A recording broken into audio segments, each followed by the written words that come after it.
City Council voted in October to join a regional jail authority. That meant the facility in downtown Bristol, Virginia would close for good. But since that vote, details on how that transition would work have not been made clear. Kelly Grossfield spoke with those involved and tells us the next step. Kelly?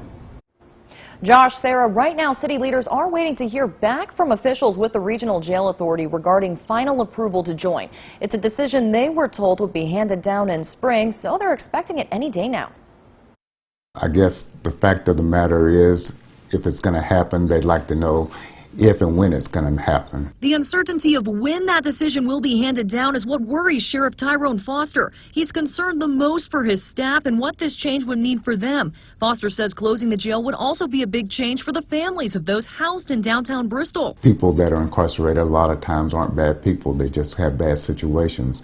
And sometimes the circumstances where families come to visit, even though they've not been able to visit because of COVID, it's easier for them to get here in Bristol than it is for them to go to a regional jail. Right now, it's a waiting game. Neil Osborne, who voted against closing the jail, says this move will mean $3 million additional in expenses for the city, paying fees that other jurisdictions within the regional jail authority are already dealing with. We have to buy into the regional jail system. We have to pay extra to become a member late because we are coming in several years after everyone else. And then we become parties to their bond debt, which they incur when they build onto the jail or expand it or improve it. That money would come from the general fund in what Osborne says is already a tight fiscal year. As far as where the process stands right now, officials with the regional jail say it's a done deal. At this point in time, all the jurisdictions have passed resolutions, and we went to the state bonding agency, the RA, and they have approved the consolidation of the bonds for the city of Bristol to join us. So everything is prepared for them to join us at this time.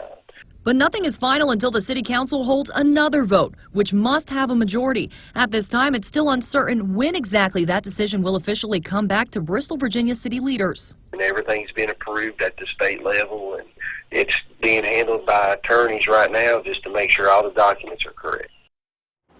Now, if that final vote by the council goes the other way, meaning the majority chooses not to join the regional jail authority, the entire situation surrounding the fate of the Bristol, Virginia jail will go back to square one.